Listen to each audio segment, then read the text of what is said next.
मजेदार रेसिपी शारदामध्ये आपलं स्वागत आहे. आज बनवणार आहे मी बोंबलाची चटणी. बोंबलाची चटणी मी हे पाव किलो बोंबील घेतले होते. हे सगळे असे बारीक कट करून जरा मिक्सरला फिरून घेतले. त्याच्यानंतर आपल्याला काय लागणार आहे, ही लसणाची चटणी मी घरामध्ये बनवलेली आहे. तुम्ही बघू शकता, मी घरामध्ये तयार केली. व्हिडिओ टाकलेला आहे, ही बघा, ही घरामध्ये लसणाची चटणी केलेली आहे. मी व्हिडिओ टाकलेला आहे, तुम्ही बघून घ्या कशी झालेली आहे लसणाची चटणी. अशा पद्धतीने लसणाची चटणी करायची, म्हणजे आपल्याला बोंबलाच्या चटणीला पण होती, शेंगदाण्याच्या चटणीला पण होती, अशी पण आपण चपातीसोबत खाऊ शकतो आहे.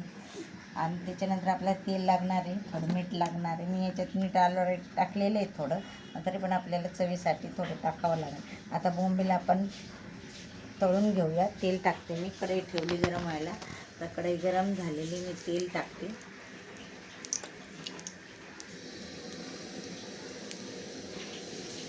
तेल टाकले. आता बोंबील फ्राय करून घ्यायचे, चांगले बोंबील फ्राय करून बाजूला काढून घ्यायचे. मग चटणी तळायची. चटणी मग चांगली लाल केली का मग त्याच्यात बोंबील सोडून द्यायचे. मस्त टेस्टी चटणी होती. अशा पद्धतीने केली ना तर एकदम छान होती, खायला पण चविष्ट लागते.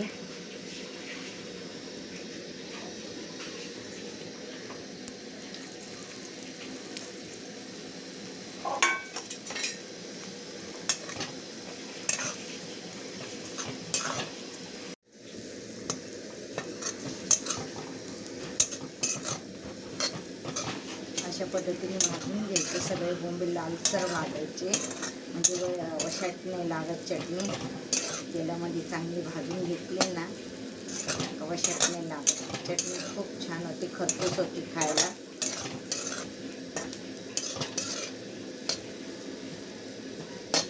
कडक चटणी झाली तर खायला म्हणजे मस्त मज्जा वाटते खायला.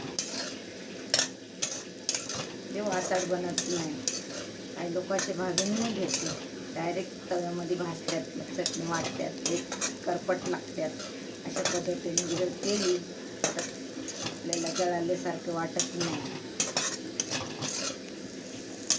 धीमे गॅसवरतीच हे करायचं, धीमे आचवरतीच भाजायचे, म्हणजे आपले बोंबील चांगले भाजतात.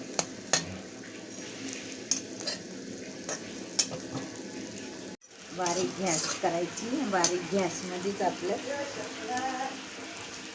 बारीक गॅसवरतीच आपले बोंबील चांगले लालसर भाजून घ्यायचे. चांगले लालसर भाजले ना मग खुशखुशीत होत्यात, मग चटणी पण खायला मज्जा वाटते. नरम पडत नाही चटणी, तुम्ही 2 दिवस ठेवली तरी नरम पडणार नाही.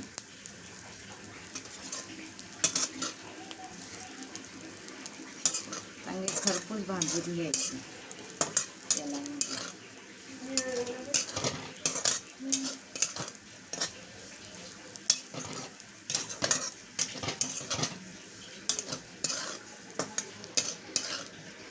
बोंबील चांगले भाजलेले आता आपण काढून घेऊया, पूर्ण काढून घेऊया. बघा, तुम्ही बघू शकताय, बघा ते चांगले भाजून झाले कडक. काढून घेते आता. त्याच्यामध्येच आपल्याला तेल टाकायचं, चटणी तळून घ्यायची. लाल लसणाची चटणी चांगली तळून घेतली ना बोंबील चटणी छान होती. आता मी तेल टाकते त्याच्यामध्ये.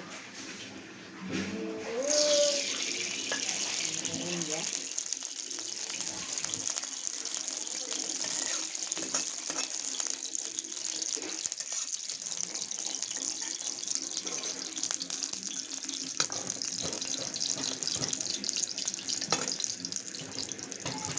तेल टाकून घेतलं. आता मी चटणी टाकते, लसणाची चटणी घरामध्ये बनवलेली. त्याला सगळीच टाकायची. मला तिखट आवडते, तिखट खाते. तुम्ही तिखट खात नसाल तर थोडी टाकायची. मला तिखट आवडतं म्हणून मी तिखट जास्त टाकते. बोंबलाच्या चटणीला जरा तिखटपणा असला तर छान लागते खायला. थोडं मीठ टाकते, मीठ कमी पडणार म्हणून मी थोडंसं मीठ टाकते, जादा मीठ टाकायचं नाही. तर बोंबील पण आपले जरा हेच राहतात, खारट राहतं. बोंबलाच्या चटणीमध्ये जास्त मीठ नाही वापरायचं आहे. अशा पद्धतीने चांगली तेल सुटेपर्यंत चटणी हलवून घ्यायची.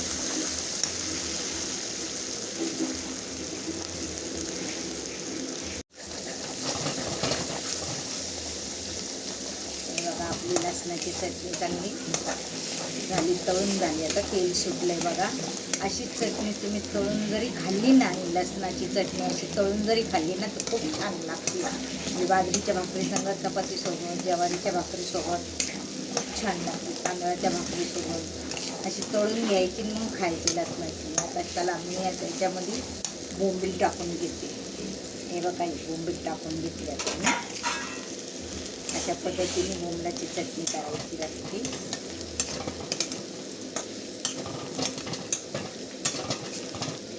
बघू शकता चटणी कशी झाली ती.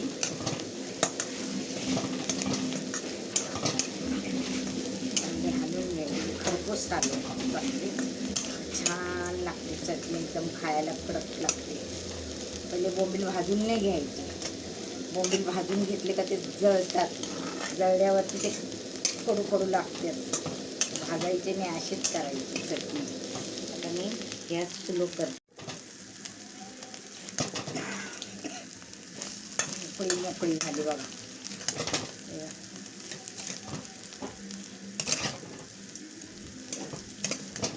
अशा पद्धतीने करायची चटणी झाली. आता आपली चटणी तयार झाली खाण्यासाठी तयार झाली. आता बघा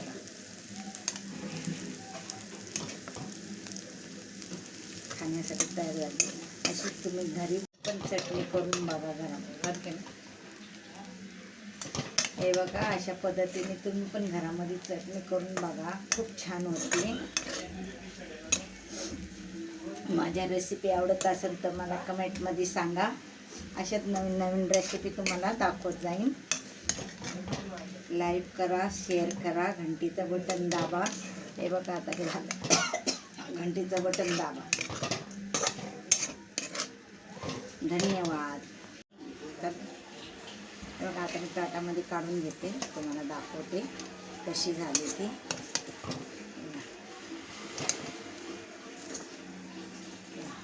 बघू शकता तुम्ही. हे बघा